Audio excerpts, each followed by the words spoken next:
जर मैत्री जपली नाही तर मित्र कोण होईल?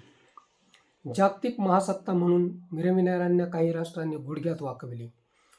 युक्रेन रशियाला वाऱ्याला सुद्धा उभे राहू देत नाही. इराणने अमेरिकेच्या नाकात दम आणला आहे. चीनी माकडांना उत्तर कोरियाने हाग्या दम भरला आहे. ब्रिटनला स्कॉटलंडने हिसाबात राहा म्हणून बजावले. फ्रान्स जर्मनी यांच्यामधून विस्तवसुद्धा जाण्याचे धाडस करत नाही. आपल्या मात्र चारही बाजूंनी सताळ उघडेच असेच जगासमोर दिसते आहे. मित्रच नाही तर मैत्री जपणार कोण? पाकला शत्रू मानले अमेरिकेने पाकची पाठराखण केली. बांगलादेशने त्यांचे पंतप्रधान पळून लावले, त्यांना आम्ही आश्रय दिला. नेपाळ हिंदू राष्ट्र चीनची गाणी म्हणतो. अफगाण तालिबानला मदत करते. श्रीलंका तर स्वतः बुडणार. जे मदतीला येते त्यांना मिठीत घेऊन जलसमाधी घेणार. आपले राजकारणी बालिश बुद्धीचे असल्याने वळचणीला सुद्धा कोणीही उभे करत नाही. इराण आशियाई राष्ट्र आहे. आपले चांगले मैत्रीचे संबंध आहेत.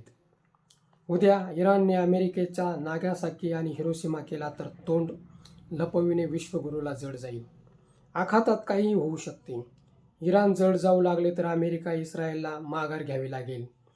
ट्रम्प यांची गाडी उतरायला लागेल आणि आपण मात्र वळचणीला उभे राहून सर्व पाहत बसू.